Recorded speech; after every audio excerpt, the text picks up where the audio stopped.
जो हम एक्सपेरिमेंट करने वाले स्टार्ट जो करने वाले हैं उसमें हम पहले हमने रिसोर्सेज दिखा दिया था। रिसर्च क्या है, ये हमने अर्थ बनाई है। जो अर्थ बेसिकली होनी ये चाहिए थी, ये होनी चाहिए थी इसका लंबवत अक्ष, लेकिन ये जो 23.5 डिग्री का झुकाव है इसकी वजह से ये होती कैसे है, जैसे अगर ये होती तो ये होती है ऐसे होती है ये इस प्रकार से। तो उसका लंबवत अक्ष जो अक्ष है उसको निकाल देते हैं। पृथ्वी ऐसी झुकी हुई है 23.5 डिग्री अपने अक्ष पर। तो ये जो बीच वाली लाइन है, जो बीच वाली जो लाइन हमने जो है वो है हमारी विषुवत रेखा जो 0 डिग्री अक्षांश होती है। और ऊपर वाली लाइन उत्तरी गोलार्ध में देखिएगा 23.5 डिग्री वाली कर्क रेखा, और जो नीचे वाली लाइन है उसको हम मानेंगे मकर रेखा।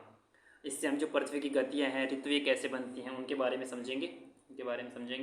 तो और जो हमने सन क्या रहेगा हमारा, सन के रूप में हम ये यूज़ करेंगे। सिर्फ मोबाइल फ़ोन की जो टॉर्च होगी वो यूज़ करेंगे, इसके माध्यम से हम समझने की कोशिश करेंगे।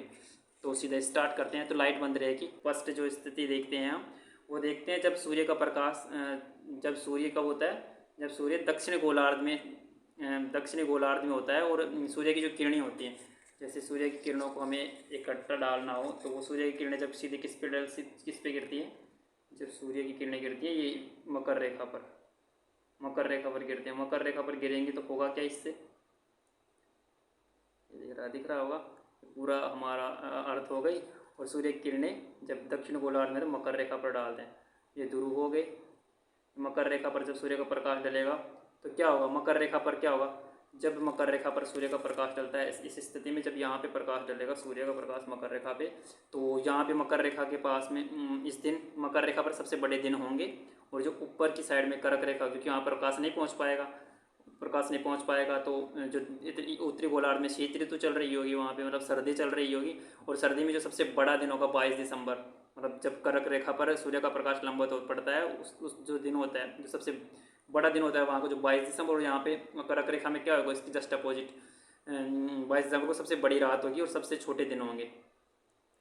और इस स्थिति को कब बोले, इस स्थिति में क्या हो रहा है, देखो उत्तरी जो ध्रुव है, जो नॉर्थ पोल है इस पर क्या हो रहा है, इस पर कुछ भी प्रकाश नहीं पड़ रहा, मतलब कि यहाँ पे बिल्कुल ठंडा रहेगा, बहुत अंधेरा रहेगा। और इसलिए यहाँ पे शीत ऋतु की जो 6 महीने रात होती है उत्तरी ध्रुव पर, यहाँ पे 6 महीने रात। और जबकि दक्षिणी जो ध्रुव है उस पर कहीं ना कहीं, जैसे अब दोबारा देखोगे आप इस पे प्रकाश डलेंगे, सीधा इस पे प्रकाश डलता है, किस पे, कर्क रेखा पर जब प्रकाश गिरता है तो दक्षिण ध्रुव पर भी कुछ प्रकाश प्राप्त हो रहा है। देखो थोड़ा थोड़ा धुंधला दिख रहा होगा दक्षिण ध्रुव। तो वहाँ पे क्या होता है, सूर्य की रोशनी प्राप्त होती है और ये 6 महीने चलती है, ये 6 महीने तक रहती है। इसके लिए इसकी दक्षिणी ध्रुव पर इस टाइम पे 6 महीने तक दिन रहता है। अब इसके जस्ट जब पृथ्वी अपना परिक्रमण करते हुए जैसे ऐसे पृथ्वी ऐसे सूर्य के परिक्रमण करते हुए इस कंडीशन पे आती है, इस पे आएगी, जस्ट सामने आएगी सूर्य के टम्बर की कंडीशन, मतलब ऐसे समझोगे आप मैं इसको। तो फिर से ये जो सूर्य का प्रकाश गिरेगा पृथ्वी के वो विषुवत रेखा गिरने वाला है इस पार में, ऐसे घूमते हुए पृथ्वी। जब 21 मार्च वाला दिन होता है, 21 मार्च के दिन क्या होता है, जो सूर्य की जो रोशनी होती है, सूर्य की किरणें कहाँ पड़ती है, सीधी सूर्य की किरणें पड़ती हैं सीधी, वो विषुवत रेखा पर पड़ता है डायरेक्ट, मतलब विषुवत रेखा की लंबवत प्राप्त होती है विषुवत रेखा पर। इससे क्या होता है, विषुवत रेखा पर जब प्राप्त होंगी तो दोनों गोलार्धों में लगभग टेम्परेचर की दोनों में कमी रहेगी। मतलब ऊपर उत्तरी गोलार्ध में वसंत ऋतु होगी कर्क रेखा पर 21 मार्च को, और जब निचले जो गोलार्ध होगा जो मतलब मकर रेखा के आसपास यहाँ पे विषुव प्राप्त होगा। और फिर से परिक्रमण करती हुई पृथ्वी जैसे अब मार्च से घूमती हुई परिक्रमण करती हुई जून में पहुँचेगी। तो जून में ऐसे पहुँचते, जून में जो कंडीशन होती है तो सूर्य इस जस्ट ऐसे अपोजिट आ जाता है, जून में सूर्य ऐसे अपोजिट आ जाता है, इधर से पकड़ना इसको।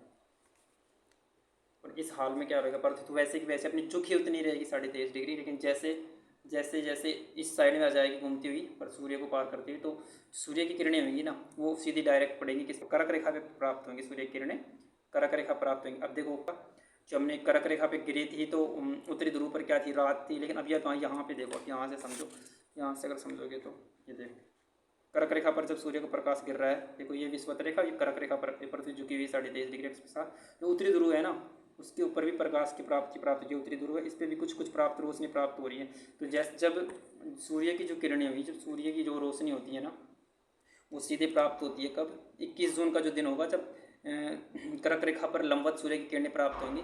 और इस दिन क्या होगा, इस दिन कर्क रेखा पर सबसे बड़ा दिन होगा, सबसे बड़ा दिन, और सबसे छोटी रात होगी 21 जून को। जबकि इसके जस्ट अपोजिट आएंगे तो दक्षिण जो गोलार्ध हो उसमें क्या कंडीशन रहने वाली है, मकर रेखा पर उस दिन सबसे बड़ी रात होगी, क्योंकि शीत ऋतु और दक्षिणी गोलार्ध जो दक्षिण ध्रुव है उस पर 6 महीने की रात होगी।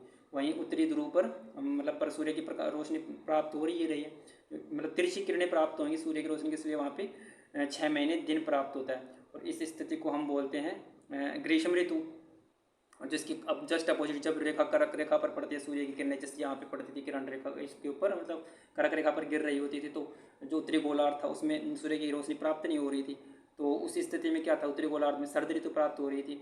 तो ये था 21 जून को सूर्य की रोशनी कर्क रेखा पर प्राप्त होती है। 21 जून को सबसे बड़ा दिन होता है उत्तरी गोलार्ध में, भारतीय उत्तरी गोलार्ध में। तो उस दिन हमारे भी सबसे बड़ा दिन होता है 21 जून को। और जैसे भी घूमती हुई पृथ्वी परिक्रमण करती हुई वापसी इस डायरेक्शन में आते हैं, तो पुनः सूर्य की किरणें इस पर अपने अक्ष पर पृथ्वी झुकी हुई है, सूर्य की किरणें पुनः किस पर विषुवत रेखा पर लंबवत गिरेंगे। इस स्थिति में क्या प्राप्त होगा, और ये जो दिन होगा वो होगा 23 सितंबर का।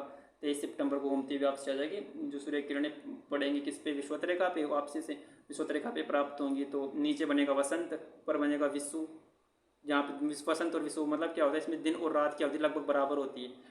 तो ये कंडीशन से फिर से पुनः घूमती हुई पृथ्वी 365 दिन जब पूरे हो जाएंगे, तो वापसी से सूर्य के जैसे जिस कंडीशन में हमने भेजा था वापसी इसी स्थिति में प्राप्त हो जाती है। मतलब 365 दिन और 6 घंटे पूरे लग जाते हैं इन सारे प्रोसेस में। तो ये ओवरऑल हमने जाना कि जब पृथ्वी की किरणें कर्क रेखा पर पड़ती हैं तो क्या, जब सूर्य की किरणें सीधी कर्क रेखा पर पड़ती हैं तो क्या कंडीशन रहती है, पृथ्वी तो ऐसे झुकी हुई होगी, लेकिन जब कर्क रेखा पर गिरेंगी तो क्या रहने वाला है। जब लंबवत रेखा पर मतलब विषुवत रेखा पर लंबवत पड़ेंगी तो विश्व और वसंतों की प्राप्ति होगी। जबकि जब मकर रेखा पर डायरेक्ट सूर्य का प्रकाश प्राप्त होगा जैसे घूमते हुए पृथ्वी, क्योंकि पृथ्वी ऐसे झुकी हुई है और सन को ऐसे, इस पे देखो ये सन है, अब जैसे जैसे ये ऐसे ऐसे अपने अक्ष पर घूमती हुई ऐसे घूमती तो घूर्णन भी करती रहेगी और परिक्रमण करेगी। तो इस कंडीशन में तो सूर्य का प्रकाश प्राप्त हो रहा है मकर रेखा पर, इधर से घूम के इधर आ जाएगी तो विषुवत रेखा पर लंबवत पड़ेगा, और इधर से घूम के ऐसे आएगी, क्योंकि जो अक्ष पर झुकी हुई है ऐसे कैसे, तो जो सूर्य की प्रकाश होगा, क्योंकि सूर्य तो अपनी जगह पर स्थिर है, तो कर्क रेखा पर प्राप्त होगा डायरेक्ट, और ऐसे घूमती हुई ऐसे साइड में आ जाएगी तो पुनः फिर विषुवत रेखा के लंबवत, और एक साथ पूरा करके ये वापसी एक परिक्रमण पूरा कर लेगी। ये कंडीशन थी कि विषु कब बनते हैं।